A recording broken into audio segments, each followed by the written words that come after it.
Welcome to Chapter 3, Information Management. My name is Luca and I will try to help you summarize the main ideas presented in this chapter.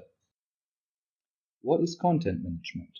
To put it simply, it is a cycle of organizational activities in the following order: the acquisition of information from one or more sources, its management and further distribution of information to those who need it, plus its ultimate ordering through either archiving or deletion. With the continuous development of the Internet, the amount of information we are provided with is ever growing. More than that, social networks are prone to be the source of creating and sharing dangerous types of information, unreliable, incorrect information. Smaller communities of Internet users, connected with one another on the basis of common interests, are more credible environments when it comes to the flow of information. Facebook is the biggest social network in the world, with more than 1 billion users. Since we probably have friends with different preferences, our Facebook walls become the place where extremely diverse information is placed. Eventually, so much diversity leads to information chaos. The overwhelming amount of information we can access online is not in the least easy to handle, and getting the proper information is a real challenge. Here are some commonly accepted strategies. Look for an author. Anonymous pages are not only difficult to cite, but also unreliable. Identify who presents the information. If the page is presented by a tobacco company, you should be suspicious of its report on the addictiveness of nicotine. Look for contact information. If the only identification available is something cryptic, be suspicious of the page reliability. Is there a copyright symbol on the page? If so, who holds the copyright? Has anybody updated the page recently?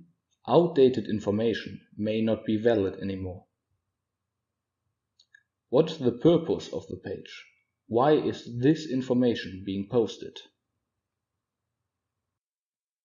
A page that is information neatly organized is usually more reliable than one with stuff all over the place.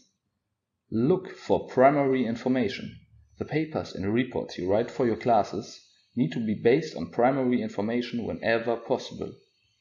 Can you verify the information on the web page some other way? Look for other sources to verify your information.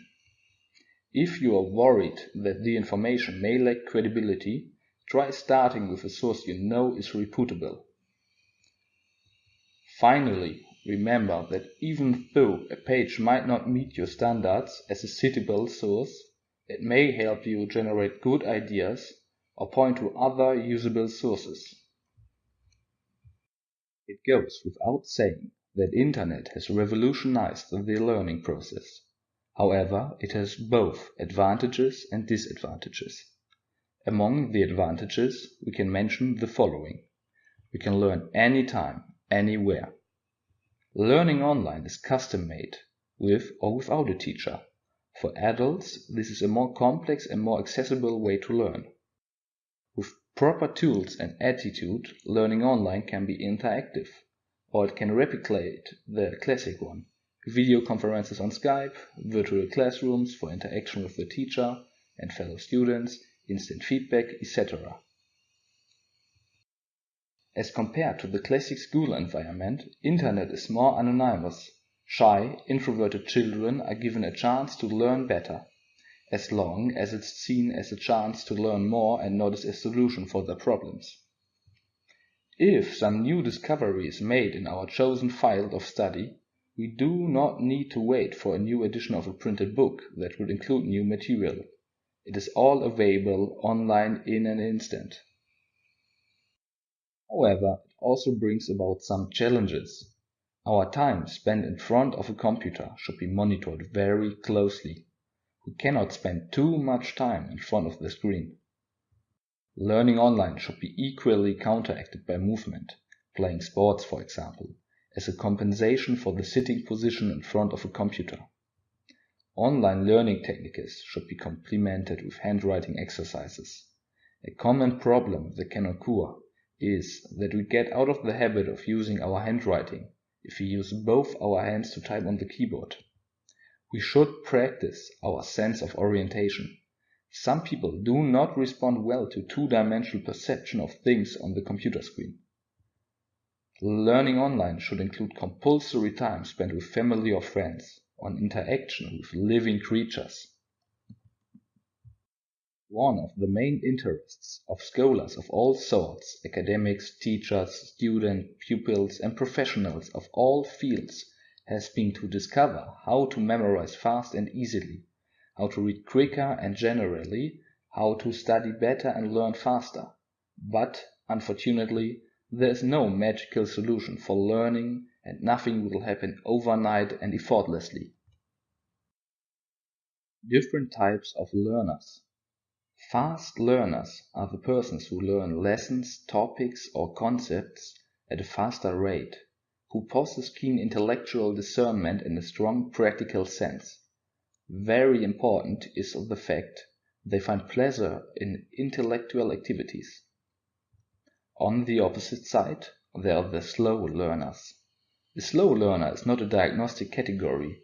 It is a term people use to describe a student who has the ability to learn necessary academic skills, but at rate and depth below average same-age peers.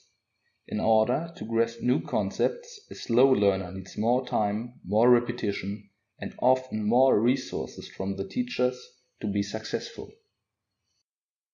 If we were to analyze how to study better, tips and tricks, which are a lot, we can conclude that it's all about healthy lifestyle, time management, and motivation. These aspects have or are going to be presented within the present course. With respect to quick learning strategy, studies reveal that this is strongly connected with the willpower and energy of each individual. One is skimming. People who know how to skim read according to their purpose and get the information they need quickly without wasting time. One way to skim is to just read the first sentence of each paragraph, as it gives you the main idea of the paragraph. Unlike skimming, when scanning, you look only for a specific fact or piece of information without reading everything. If you want to improve your reading speed, stop subvocalizing. This involves saying words in your head while reading, and is one of the main reasons why people read slowly and have trouble improving their reading speed. Another aspect is association, finding a connection between the words listed or even creating a story about them. However, at the end of the day, it is more about what you have really learned than about how much and how quickly you have read